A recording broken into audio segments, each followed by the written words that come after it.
Bonjour à toutes et à tous et bienvenue dans notre premier épisode de podcast. Je suis Inès Imloui, étudiante au MBA MCI 2025 et chargée de communication chez LCL Banque Privée. Je suis accompagnée de Imen. Bonjour Imen. Bonjour Inès, bonjour tout le monde. Je suis Imen Chehi, je suis étudiante en MBA MCI. Je suis ancienne responsable commerciale en Tunisie. Alors, aujourd'hui, on va parler d'un sujet fascinant, l'intelligence artificielle et le climat. Peut-on vraiment compter sur l'intelligence artificielle pour lutter contre le changement climatique alors qu'elle-même a un impact environnemental considérable? Exactement. L'IA est une grande consommatrice d'énergie, notamment à cause des centres de données et des calculs intensifs qu'elle nécessite. Mais elle pourrait aussi être une alliée précieuse pour atténuer les effets du changement climatique. Commençons par voir comment l'IA peut être un atout dans la lutte contre le réchauffement climatique.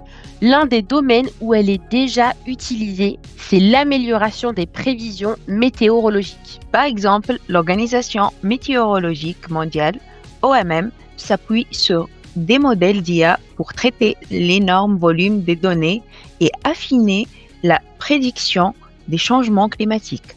Cela aide les communautés à anticiper les catastrophes naturelles et à mettre en place des stratégies d'adaptation. L'IA est aussi utilisée dans la gestion des catastrophes.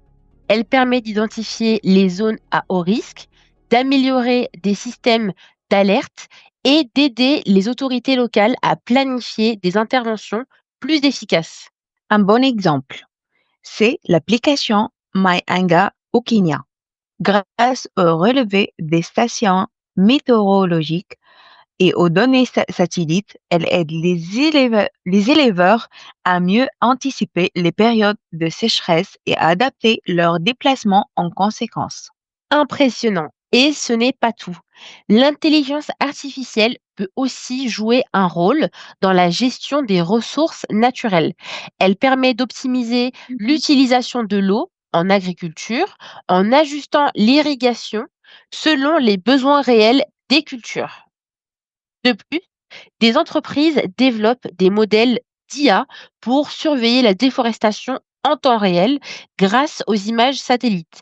Par exemple, le projet Global Forest Watch utilise l'apprentissage automatique pour détecter les changements de couverture forestière et alerter les autorités compétentes. Un autre exemple frappant est l'utilisation de l'IA dans l'optimisation des fermes éoliennes et solaires.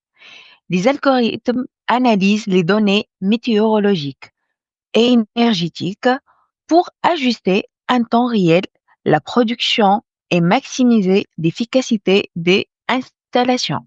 Et dans l'océanographie, l'IA aide aussi à surveiller la température des océans et la fonte des glaces polaires. Ces éléments cruciaux pour comprendre le changement climatique et anticiper les variations du niveau de la mer.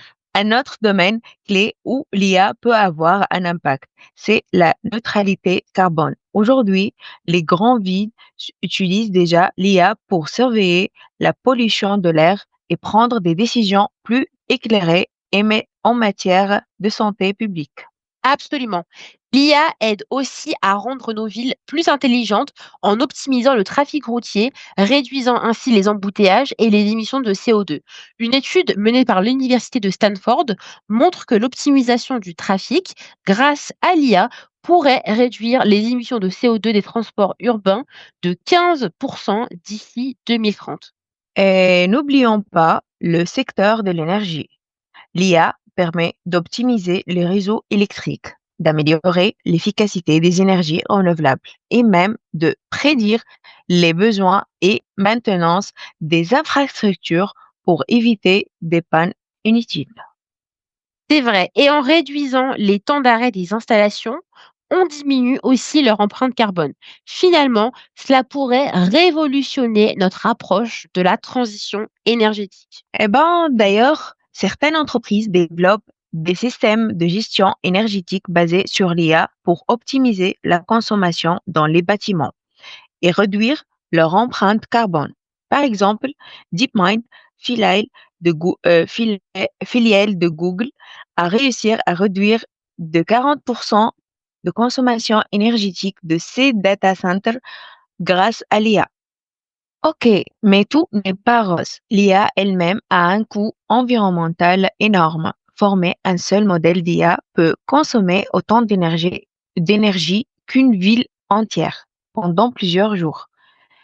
Une étude de MIT a relevé qu'un seul entraînement de modèles IA de grande envergure peut générer jusqu'à 284 tonnes de CO2, soit l'équivalent de 125 vols transatlantiques aller-retour. Oui, c'est un vrai paradoxe. Les centres de données qui hébergent ces modèles sont parmi les infrastructures les plus énergivores au monde. Heureusement, certaines initiatives tentent d'atténuer cet impact en utilisant des énergies renouvelables. Par exemple, Google et Microsoft investissent massivement dans des data centers alimentés par des sources d'énergie verte. Ben, il existe un autre défi, c'est la fiabilité des modèles. Si l'IA repose sur des données biaisées ou incomplètes, elle peut donner des résultats erronés et fausses les prises de décisions. D'où l'importance d'un encadrement éthique et d'une gouvernance stricte de ces technologies. Parlons maintenant d'un aspect moins abordé mais essentiel. L'IA dans le finance vert. Comment peut-elle aider à financer la transition écologique? L'IA est utilisée par les institutions financières pour identifier les investissements responsables et évaluer les risques liés au climat.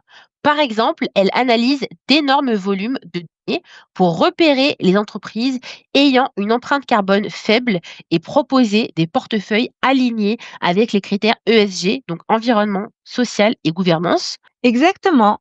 Certaines banques utilisent déjà des algorithmes d'IA pour attribuer des scores de durabilité aux entreprises et orienter les capitaux vers les projets les plus respectueux de l'environnement. Cela permet de guider des investissements vers des initiatives réellement durables et éviter les phénomènes du greenwashing. C'est certaines entreprises exagèrent ou falsifient leur engagement écologique. Justement, l'IA peut aussi être un outil de vérification. Elle est capable d'analyser en détail les rapports financiers et les bilans environnementaux des entreprises pour détecter des incohérences. Par exemple, un algorithme d'IA peut comparer les promesses d'une entreprise en matière de réduction des émissions carbone avec les chiffres réels de sa consommation énergétique et de sa production. Et on voit aussi l'IA intervenir dans la finance verte à travers les plateformes de financement participatif. Certaines utilisent des modèles prédictifs pour évaluer la viabilité des projets écologiques et recommander aux investisseurs les initiatives les plus promoteuses. Ça démocratise l'accès au financement durable, notamment pour les petites entreprises et les startups du secteur des énergies renouvelables. Il y a aussi des innovations du côté des obligations vertes. L'IA peut surveiller en temps réel l'utilisation des fonds levés via ces obligations et s'assurer qu'ils sont bien alloués à des projets environnementaux. Cela améliore la transparence et la confiance des investisseurs. Un autre point intéressant, c'est l'utilisation de l'IA pour évaluer les risques climatiques. Les banques et les assurances exploitent des modèles de machine learning pour prévoir l'impact du changement climatique sur les actifs financiers. Par exemple, elles peuvent simuler les conséquences d'une montée de niveau des océans sur l'immobilier côtier ou estimer les risques liés aux catastrophes naturelles pour mieux adapter leur stratégie d'investissement. En somme, l'intelligence artificielle permet non seulement d'optimiser les décisions financières en faveur du climat, mais aussi de renforcer la transparence et la responsabilité des acteurs économiques. Elle offre des solutions concrètes pour accélérer la transition vers une économie plus durable. Mais il faut aussi veiller à son propre impact environnemental. Si on veut une finance verte vraiment efficace, il faut s'assurer que les outils d'IA qu'on utilise soient eux-mêmes alimentés par des infrastructures bas carbone. Exactement. Comme dans tous les domaines, l'IA doit être utilisée avec discernement pour maximiser ses bénéfices tout en minimisant ses effets négatifs. Finalement, on voit bien que l'IA est une arme à double tranchant. D'un côté, elle nous offre des outils incroyablement puissants pour lutter contre le changement climatique, par exemple sur l'optimisation des ressources, l'amélioration des prévisions météorologiques, la transition énergétique ou la finance verte et bien d'autres thèmes. Mais de l'autre côté, son empreinte carbone est non négligeable et son utilisation doit être encadrée pour éviter des dérives et un paradoxe environnemental. Exactement. Ce qui est certain, c'est que l'IA ne peut pas être une solution miracle. Elle doit s'inscrire dans une stratégie globale où les efforts humains, les politiques publiques et aussi l'innovation technologique travaillent main dans la main. Les entreprises investissent déjà dans les solutions pour réduire l'impact écologique des centres de données et améliorent l'efficacité énergétique de ces technologies, mais cela reste un défi majeur. Il y a aussi la question de l'éthique et de la gouvernance de ces modèles. Qui décide de ces priorités? Comment éviter que ces outils, aussi performants soient-ils, ne reproduisent des biais ou ne soient exploités à des fins purement commerciales, au détriment des véritables enjeux environnementaux?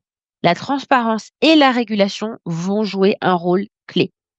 Un autre enjeu crucial, c'est l'accessibilité de ces technologies. Si seules les grandes puissances et les multinationales ont accès à ces solutions, comment s'assurer qu'elles bénéficient aussi aux pays en développement qui sont souvent les plus vulnérables au changement climatique? C'est une excellente question et c'est là qu'entre en jeu la coopération internationale.